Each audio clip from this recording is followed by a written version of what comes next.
اعوذ باللہ من الشیطان الرجیم بسم اللہ الرحمن الرحیم۔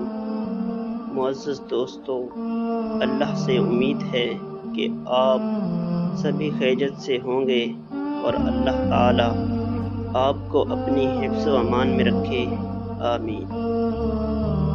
دوستو، آج کی ہماری ویڈیو کا عنوان ہے حضرت محمد صلی اللہ علیہ وآلہ وسلم اور کافر مہمان۔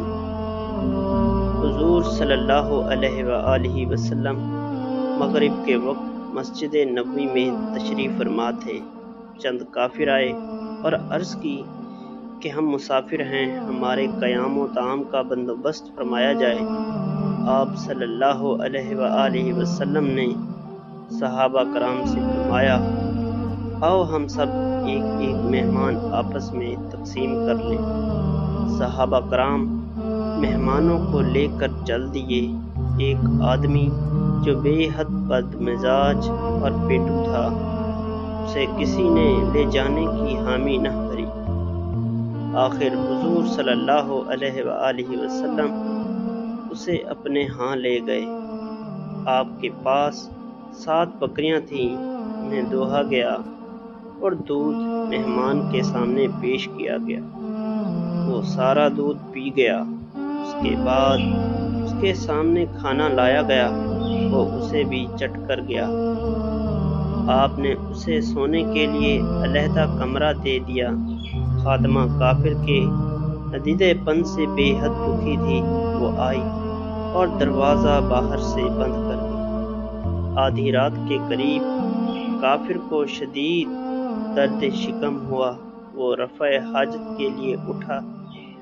دروازہ بند پا کر اندر ہی قضائے حاجت کرتا رہا۔ اس نے تمام بستر نجاست سے بھر دیا۔ صبح دروازہ کھلا تو وہ آنکھ بچا کر بھاگ نکلا۔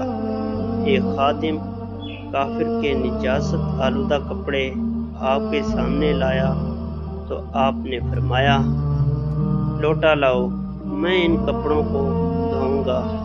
صحابہ نے عرض کیا، حضور آپ ان ناپاک کپڑوں کو نہ دھوئیں، انہیں ہم دھو دیتے ہیں، کپڑے میں ہی دھوؤں گا، اس میں بھی حکمت ہے جو ابھی ظاہر ہوگی۔ کافر اپنی مورتی حجرہ میں بھول گیا۔ جب اسے یاد آئی تو شرم و حیا کو بالائے طاق رکھ کر واپس لوٹا۔ جب کمرہ میں آیا تو دیکھا حضور صلی اللہ علیہ وآلہ وسلم اس کافر کے نجاست آلودہ کپڑوں کو اپنے دستے مبارک سے دھو رہے ہیں۔ یہ دیکھ کر وہ سر پیٹنے لگا اور ندامت میں غرق ہو گیا۔ آپ سے معذرت چاہی اور مشرف با اسلام ہو گیا۔ سبحان اللہ۔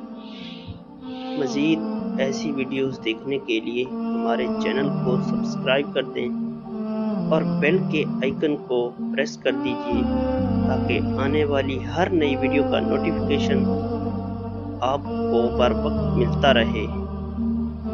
تب تک کے لیے مجھے دیجیے اجازت۔ اللہ نگہباں۔